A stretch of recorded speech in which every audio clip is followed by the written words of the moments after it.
Қабыл болған дұға. Дәрігер Марк онкология саласының атақты маманы.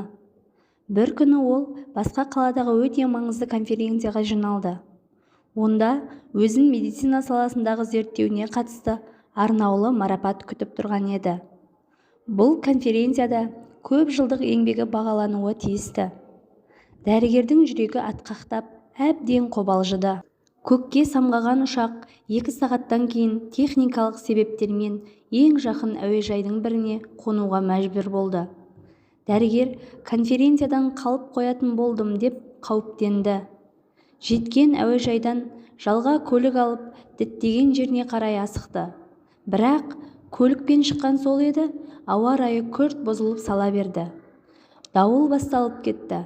Тоқтамай, сіркірей жауған ақ жауынның кесірінен дәрігер бұрылыстарды шатастырып адасып кетеді. 2 сағат бөтен жерді шарлап, қалжыраған ол адасқанын түсінеді. Аш өзегіне түсіп, әбден шаршаған ол тоқтайтын жер іздейді.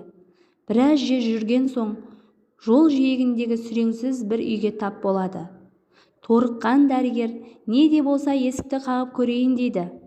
Жаңбырлы түні адасқан адамға бейтаныс әйел есігін ашады.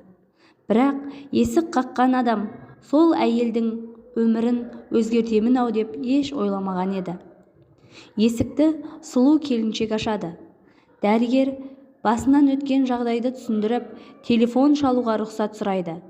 Бірақ келіншек бұл жерде телефон жоқ дейді. Ауа райы түзелгенше үйге кіріп күте тұруына болатынын айтады.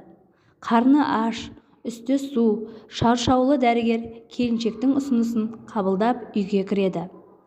Келіншек ыстық шай береді, тамақтандырады.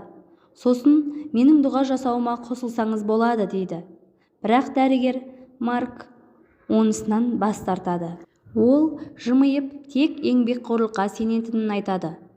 Дастархан басында шай ішіп отырған дәрігер шырағының сәулесінен әрең көрініп тұрған үй ішін көзбен тінтіп, әйелдің қимылын бағады. Келіншек бесіктің жанында сыйынып отыр екен. Дәрігер келіншектің бір мұқтаждығы барын түсінеді.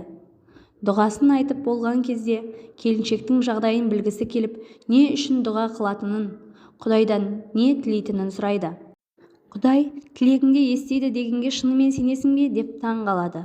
Сосын өзінің дұғаға қосып отырған бесіктегі балаға не болған дейді. Келіншек мұңды жүзімен жымиып, бесікте өзінің ұлы жатқанын айтады.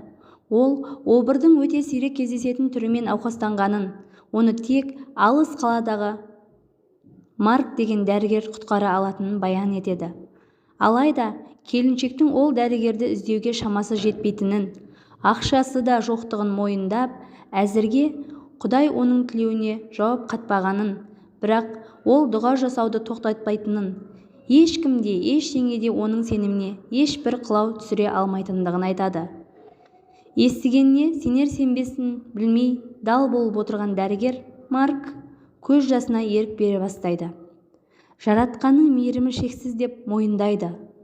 Бүгін таңнан бері басынан кешкен оқиғаның барлығы, ұшақтың сынуы, жаңбырдың құюы, жолдан адасуы осы балаға әкелген ақ жол екен деп түйіндейді.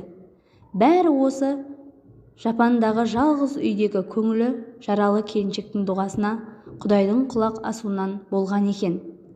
Дәрігердің материалдық әлемнен шығып, Құдайдың қалауымен дұғадан басқа қаруы жоқ кем-кетікке көмектесуіне мүмкіндік берілген екен. Жаратқанның өзі даярлаған әр сынаққа дайын болыңыз.